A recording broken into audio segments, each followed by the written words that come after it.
Welcome to Season 3 of Under the Sisterhood, Women Making the World Healthier. We'll be featuring a podcast every Friday through the end of the year. Our conversations will focus on many different aspects of health and wellness. We'll examine women's health, general health, menopause, sexual health, and reproductive health, as well as we'll dive into wellness.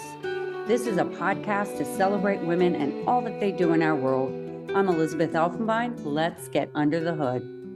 Today, we're getting under the hood with Megan Okin, a daughter, sister, friend, women's advocate, and a senior project manager at Flatiron Health, a health tech company dedicated to improving cancer treatment and advancing research by leveraging real-world evidence in oncology. Megan has been with Flatiron for over 7 years and has held various positions within the company, ranging from customer success to technical solutions engineering. During her tenure at Flatiron, Megan also earned her master's degree from Stanford University in Clinical Informatics Management while working full-time. Wow, by the way. Megan is passionate about helping to improve the healthcare system and making it available for everyone in a seamless and equitable manner. Welcome, Megan. Yeah, thank you so much for having me. I'm super excited to chat with you about healthcare today.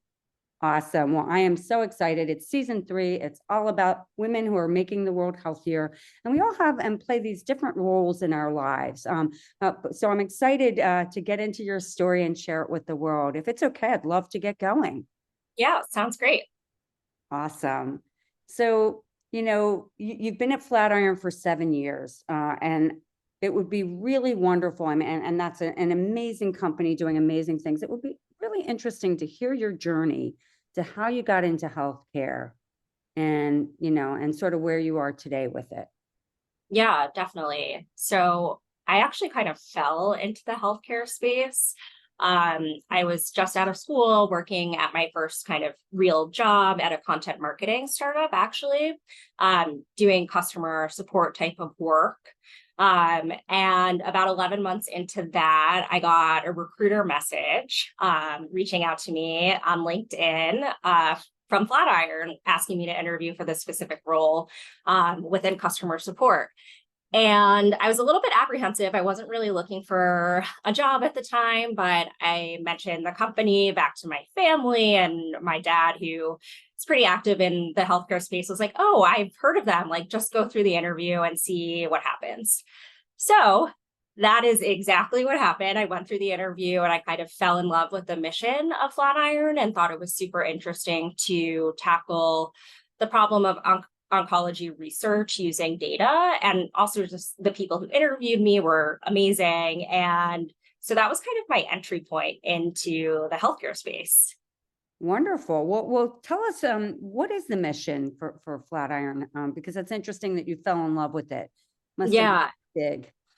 So it's changed over the years a little bit, but it's essentially to learn from the experience of every patient with cancer. So the idea is we have all this data, right, that we're getting from the EMR and other places, and it's not really going anywhere. Or at the time, it wasn't. This was pre-real world evidence really blowing up. And all of that information was just sitting there and not actually being used to learn anything. And I just thought I've always been kind of interested in data and statistics. And I just thought it was really interesting and cool to like try and apply some of the learnings that we have in like advertising, where you can get really targeted about a specific human, and try and apply that to healthcare and really understanding, how different treatments are affecting different kinds of patients. Just that was kind of a really interesting thing to me. And I just had no idea that world even existed. Well, I think it's incredible because 7 years in, I mean, clearly you're passionate and enjoying your journey there. It would be great if you would share with the audience the various roles you've had and sort of what it looked like from not only your perspective as an employee getting into it, but how it would impact, people living with cancer. Yeah, for sure. And if you asked me when I first started, if I would still be at Flatiron, I would have, after 7 years, probably would have said no, but I have had such a good experience there. So as I mentioned, I initially started in customer support. I was one of the first two hired into that position. We are specifically supporting our EMR that community oncology practices are using.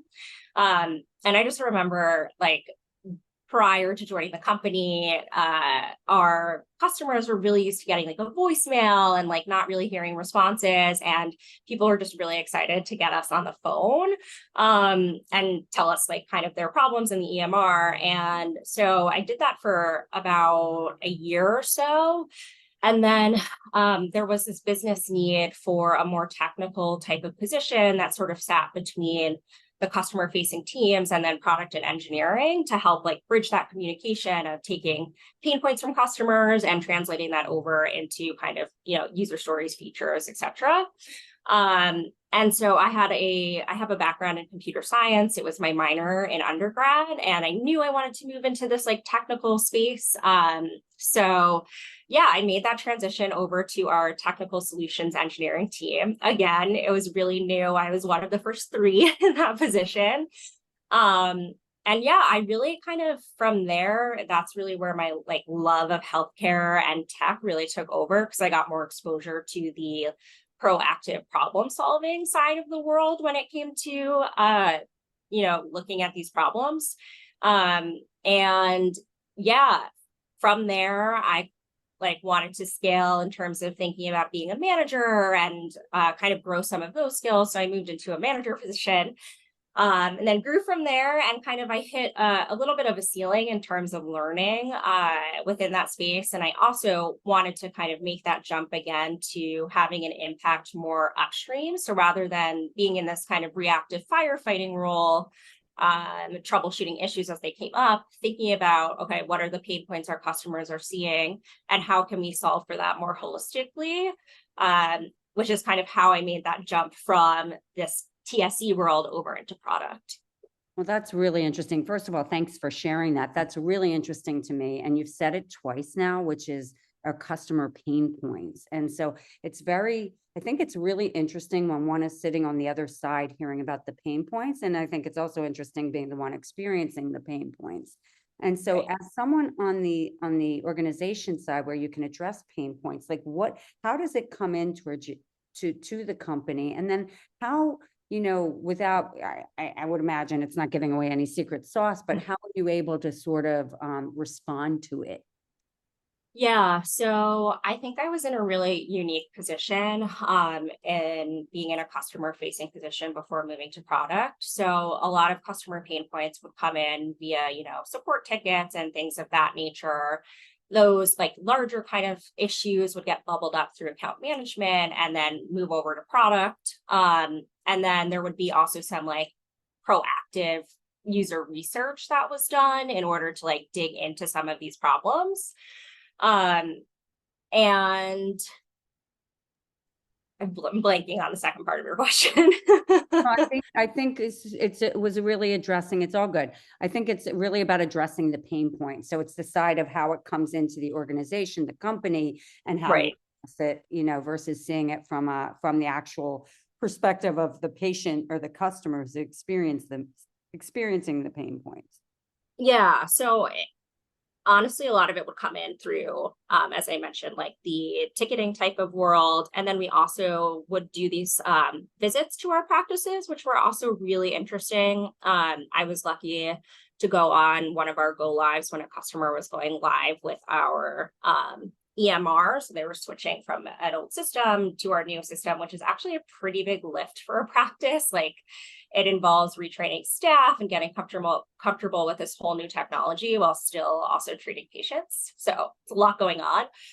So that was actually a big way that we could also learn about the EMR and like really see it in action. I remember there's like very specific functionality around like how the scheduler works within our system. And I really didn't understand it until I went into the practice itself and like saw all of the like chemo chairs in the actual chemo room. So that was a really good way for us to see like, okay, what are the pain points that are like different types of users are experiencing? Yeah. Thank you for sharing that. And that's interesting. I think what's interesting to me is, you come out of, from a schooling perspective, from a technology perspective, and then dealing with the patient side of it, you're really looking at the integration of technology meets humanity. Like, how does it impact, whatever you're doing? And of course, in this case, in the face of cancer. How, like, so I noticed one thing, and this is moving and deviating a little from this talk as it relates to Mhm. iron, although you went back to school for your master's while working full time. So Yeah. what was the impetus and the motivation for that? And what are you hoping to do with that? Yeah. So, after working at Flatiron for a while, being in this technical role, I really kind of fell in love with the space and the idea of having this human problem, like tackling that with technology. And I wanted to learn a little bit more about the general healthcare space. So with Flatiron, I got a really good lens into both like how an EMR works, specifically for like smaller oncology practices, as well as a little bit about the real world evidence side. And I kind of wanted to expand my horizons, learn about, the technology stacks at a large hospital system, and learn a little bit more about the world of insurance, which is very fun. And so I just was looking to like broaden my horizons. It was COVID, and I, was just Googling around and found this program. It was actually the first year they were running it at Stanford, which was also super interesting. And it just kind of like married all of the things I was looking for. So a little bit of like this business, a little bit of healthcare, and a little bit of technology. And also it was designed so that you could continue working, because I wanted to make sure that I was, continuing to grow my career while also learning more about the space.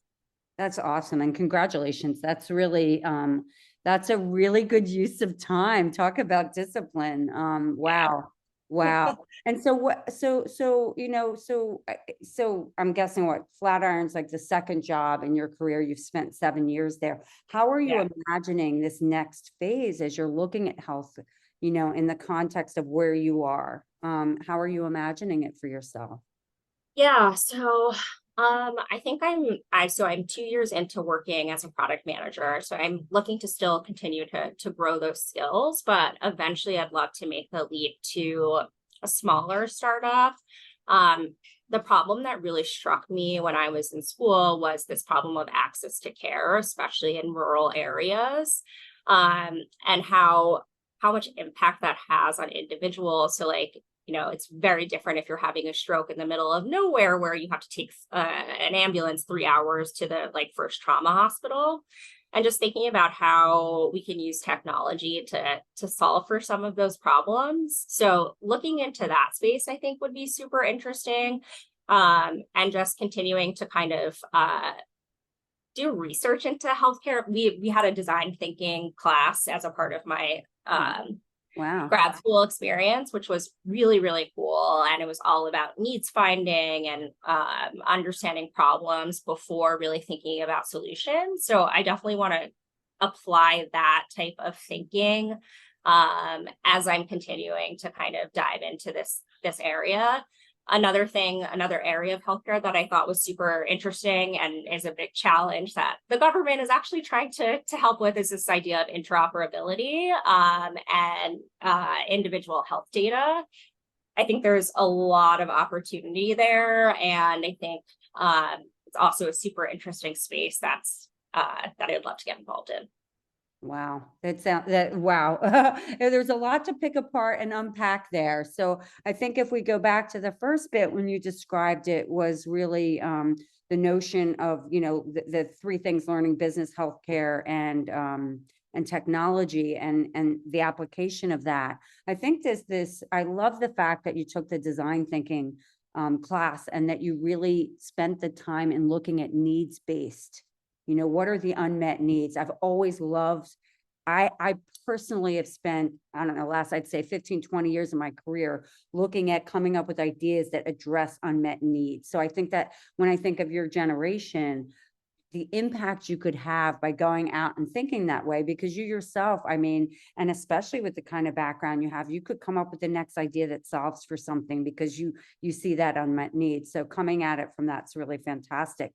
Talk to me, if you will, about the interoperability. That's a space that I don't know too much about. And I would love for you to both educate me and the audience on like how you imagine the interoperability world and what you could do with it.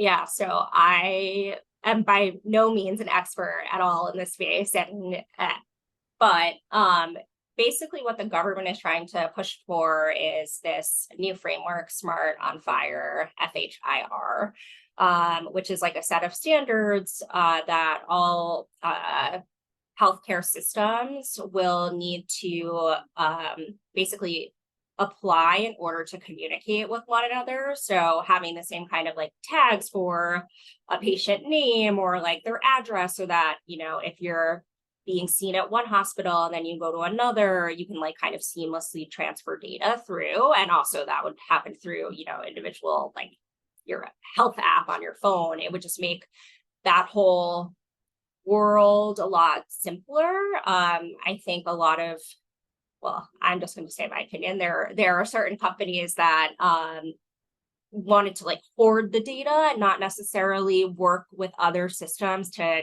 make it interoperable. So that's why the government is kind of stepping in to push some of these standards. So I just think it's really interesting what you could do with that. There's a lot of stuff like you as a human could be your own identifier. And like, if all of the information is trapped in kind of the same space, like you could have a really comprehensive understanding of your own health on your phone, be able to like, you know, if someone asks you, you're at like an urgent care and they're like, what medications are you on? Or like, what's your history? Like be super easy to like allow the transfer of that data to their system from your phone or whatever, just like kind of making that continuity of care easier for the patient and for practices. Yeah, well, I thank you for sharing that. I personally have had a recent experience, which I'm happy to share. I mean, it's nothing deep, but my internist and my gyne both left their practices. They were in one practice, so I had all of my records, my EMR and my electronic medical records were all within that system. Two of them left the system. And now my records, and now I have to get another appointment. I had blood work. I was sort of in between. And I have to tell you, you know what, Megan, I am not used to falling in between the cracks, but I was one of those patients who fell between the cracks because my internist left one practice. He had a month off and my blood work came in and I didn't hear back from the organization. And now I'm finally have a visit with him in his new practice, and I have to go in and they have to begin and I have to get new blood work and everything because the system, it's not transferring the data properly. And it's making it really, really difficult. In fact, I finally gave up at one point. I'm just like, you know what, just get your blood done again. I mean, it's just not worth it. But imagine you don't have the means and, you know, hopefully I won't get charged. You know, I won't have to pay the full thing, that it'll be covered through insurance. But I fell through the cracks. And I think that that's a great point around interoperability, which is that just the continuum of care, just like it's just smooth and seamless, and it has not been. And so it's been Right. a point for me. That's a pain point for me, by the way. Yeah, definitely. I also feel like as the person whose health data it is, like you should have autonomy and control over your health data and how it's being used. And uh, like in that type of situation, you could potentially like have that on your phone, you know, so you wouldn't lose that information, and kind of you're in control of your destiny, so to speak, within the healthcare system and sharing that information. Yeah, no, I couldn't agree more. And as I said, just having had this personal experience, I've actually been the patient or the customer. And so that would be a fantastic thing. So I think that, you know, your journey so far has been really, really interesting. And I love the idea of what the future could look like for you, because I think with your background now, seeing so many things, you have the ability to do just about anything in this space. Do you, now that you've spent the 7+ years in healthcare, do you imagine that as your future? And if so, why? Yes, I definitely imagine it as my future. For many reasons. I mean, I as a individual am really motivated by trying to do something to help society, to help people. And I think that there is so much opportunity to do that in healthcare. While also having like a business impact and, making money. I'm realistic about that side of things. Um, so yeah, I definitely see myself staying in this space and wanting to find that thing that drives and motivates me. That's why I'm like a little hesitant to say like what direction I see myself going in, because there are so many opportunities in healthcare, and I like to go like really deep in a problem before making a decision one way or another. Um, but yeah, I mean, I was thinking to myself the other day, like, oh, like what would happen if I left the healthcare space? I like got my degree, blah, blah, blah. And I was like, you know what? I really wouldn't want to do that. Like, I'm just not motivated by the problems in some of these other areas of tech the same way I am with healthcare. There's something I think you hit it. It's like you're just doing good. You're helping people, and I think that there's something really. It's not just the feeling. It feels so good, but it's such an altruistic thing. And of course, you can make a living. There are so many unmet needs, and the world's only going to continue. Like, this is a space that's only going to continue to grow, and the opportunities will be plentiful. And the Right. beauty is, if you're someone who likes to dig and go really deep, you're gonna, it's been interesting, Megan. I've had many conversations. I've interviewed, well, I'd say so far in the Women Making the World Healthier, I've interviewed over 30 women, although we've only dropped 25. And I've interviewed 5 women's health VCs, venture Mm. capitalists, and it's Yeah. very interesting to see the strategies, how they go about investing, how they think about it, the size of the funds, what they're investing in, what the landscape looks like, their theses. It has been Mhm. utterly fascinating because it's a side of Yeah. things I've never even thought of. And then, so it's interesting to come at it from your perspective, which looks at the technology side, the customer support, the product side, and the ability to affect change there. I think it's amazing. I don't know what Yeah. your thoughts are on that. Yeah.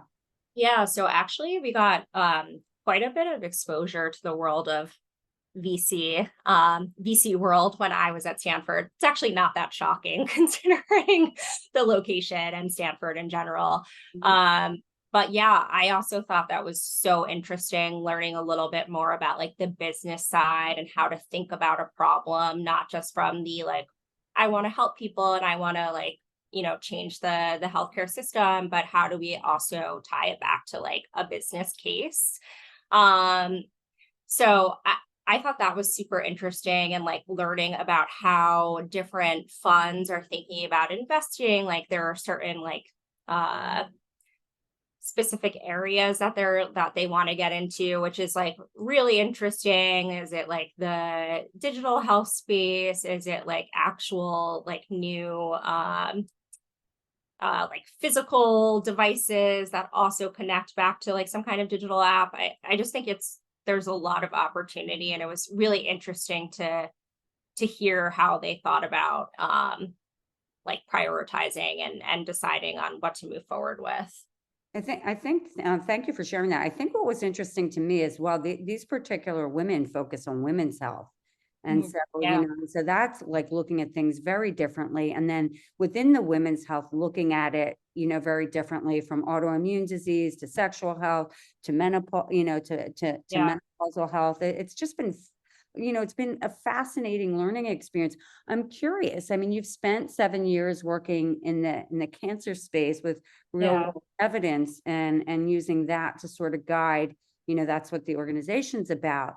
Do you Right. see, do you see, because that's very, I don't know if I would call it category or sector specific, it's oncology, Yeah. there's Yeah. technologies in each of the, whether it's whether, you know what I'm saying, rare disease, or Right. something like women's health. Like, how do you see, like, as you look at the world outside of Flatiron, what are you thinking and seeing? Yeah, so that is exactly why I wanted to go to school, was to get that like broader look at the healthcare landscape. I think women's health is something that obviously I have a personal connection to, and I think is also a really important thing, especially with like the recent overturning of Roe v. Wade and like empowering women in their own health experience. And you hear about all these women too who are going through pregnancy, and their doctors aren't taking them seriously when they have issues, and things are escalating, and really it's a terrible problem. And I also think it's a super like interesting space to try and get involved in. I would say on top of that, I think of like one of the biggest problems out there is really like the world of insurance, and trying to figure out how to better set up like smaller practices so that they can, adequately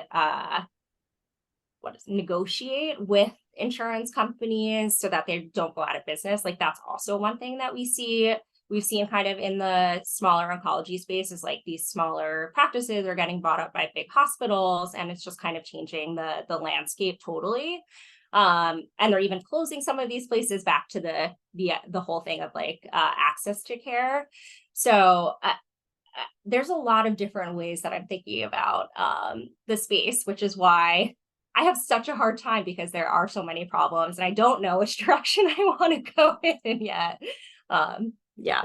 But you know what? I think that's a good thing, because there's possibilities and you're exploring. And I think it's just hearing you describe that. I think it's fantastic that you went back to school, because it did give you an overview of the whole landscape and ways to think about it.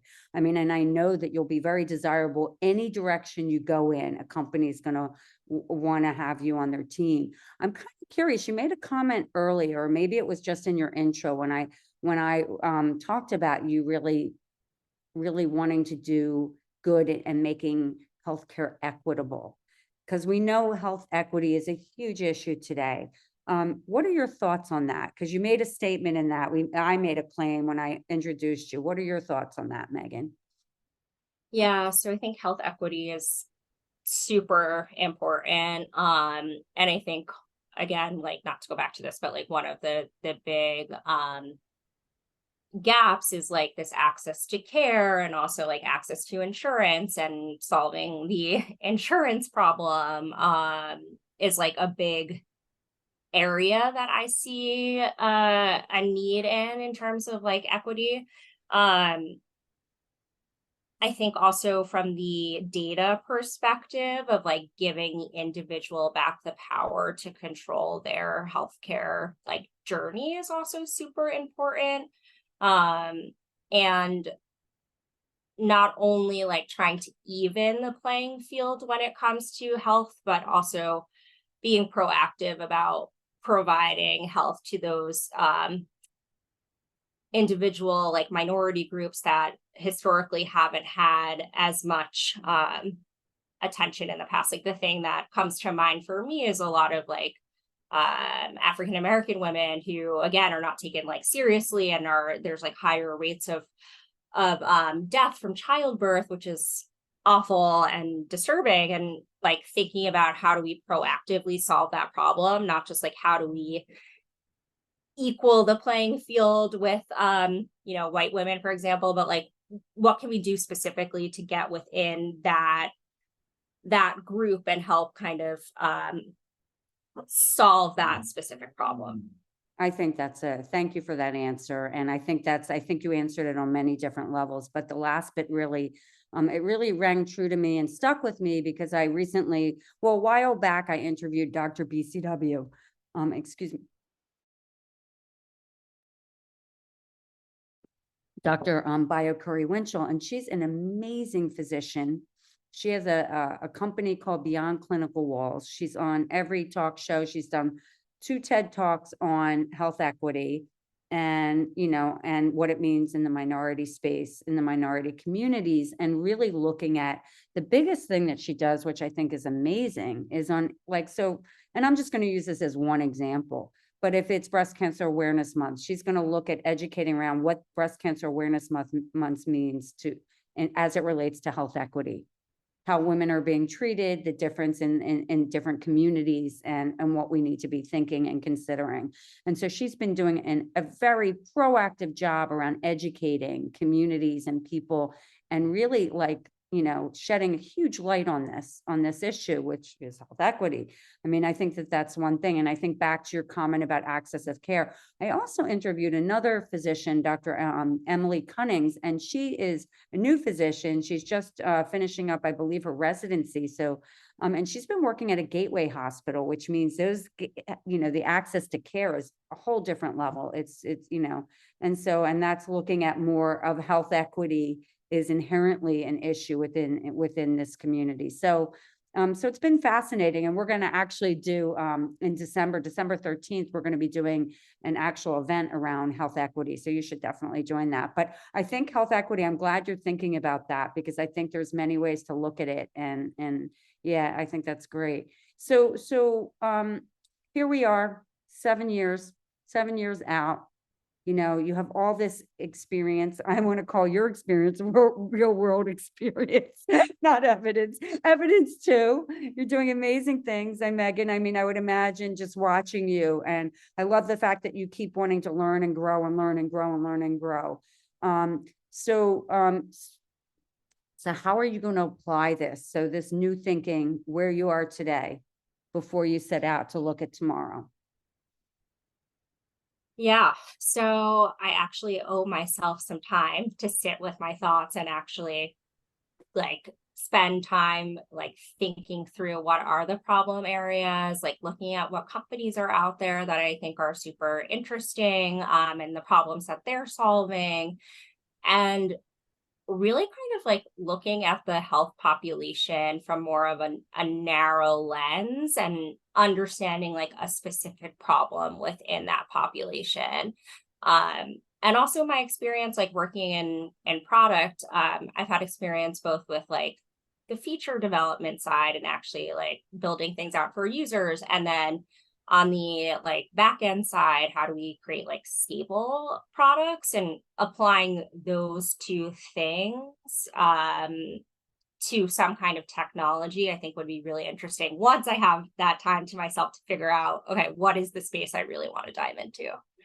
Well, I think that's wonderful. And I love the fact that you just said that, owing yourself some time, because that's just a human thing. It sounds Yeah. like you've been working really hard and doing a master's degree while you're working a full-time job at a startup, even if you're a Series C or D level. I mean, the intensity of that is huge. So I think that's great. I think that the world is your oyster. Any company will be very, very lucky to have what you bring to it. And yeah, so I think that's really exciting. So this has been a very interesting conversation to me. I'd love to get your thoughts, like this is your platform today to leave Mhm. a message to women around the world, of all cultures, of all backgrounds, of all ages. What do you want to say to them, Megan? Yeah. So I think personally for me, I definitely suffer from imposter syndrome and not always like wanting to be the voice in the room, like voicing my opinion. And through my career, I've kind of gotten over that. I'm also like have worked heavily in tech with a lot of men, and often am the only woman in the room. And I would just say, like, you are where you are because of the work that you put into it. And that you're not an imposter, that you um have opinions that deserve to be shared, and to feel comfortable and confident voicing those opinions. Like if I could tell myself that at the start of my career, I think it would have helped a lot to hear that. So Thank you.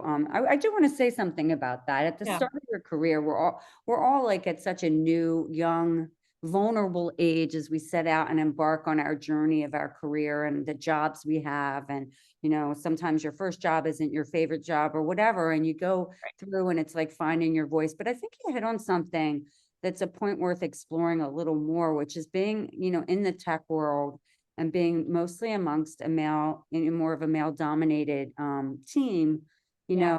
know, really finding and ensuring that your voice is heard and that you're seen, because you have so much to offer, and so much on so many different levels. So do you want to share a little more on that? Because I think that's worth women hearing from around the world. Yeah, I mean, I think it took me quite a while to get comfortable and confident, and a lot of that confidence came with just really going deep at understanding the tech space really well, and realizing like, okay, no one else is talking here because, maybe someone doesn't have the same idea that I have. And like after being a people manager, I think I also realized that, all voices should be heard. Like even someone who's the most quiet person in the room should be, you should figure out a way to hear their opinion and give their feedback. So I think that perspective helped me a lot to think through, okay, you have something to offer here. Don't be afraid to speak up. And yeah, just getting confident and, being in the room with a lot of men again and again and again kind of desensitizes you to it. So yeah. And question about that, because that's really interesting in terms of, the desensitization for you from your perspective. But do you feel like over time, the more you have voice, the more respected you are? Like how's that dynamic? Because Totally. you know, you know, Yeah. when you're in a male dominated world, you're not necessarily going to be able to change that unless you find another woman with that skill set. But Totally. And I definitely felt that a lot when I moved from this like TSC world where I had really kind of built my personal brand within the company, so to speak, and kind of that trust with like more senior stakeholders and things of that nature. And then when I moved over to product, it was kind of like I had to start from scratch and rebuild some of those relationships, and uh, definitely getting their respect and having a positive impact in the work itself helped me to kind of get over some of those hurdles. But yeah, it's definitely part of it is building those connections and kind of building your personal brand. yeah, awesome. Well, I really admire you, and I'm excited to see where you go with your life. You have so much to offer, and you have a really amazing mind, and your voice must be heard. So thank you so much for joining us today and for letting us get under the hood with you. Yeah, thanks so much for having me. It's been fun. Thanks for listening to Under the Sisterhood. If you haven't already, please give us a quick rating and review on Apple or Spotify. And make sure to follow us on Instagram, Facebook, and Twitter so you can hear from more amazing women. This podcast is created and hosted by Under the Sisterhood LLC and Elizabeth Elfenbein, produced by Elizabeth Elfenbein and Zach Slaff, and edited by Zach Slaff. The music is by Ayla Schaefer, her song Rose. We are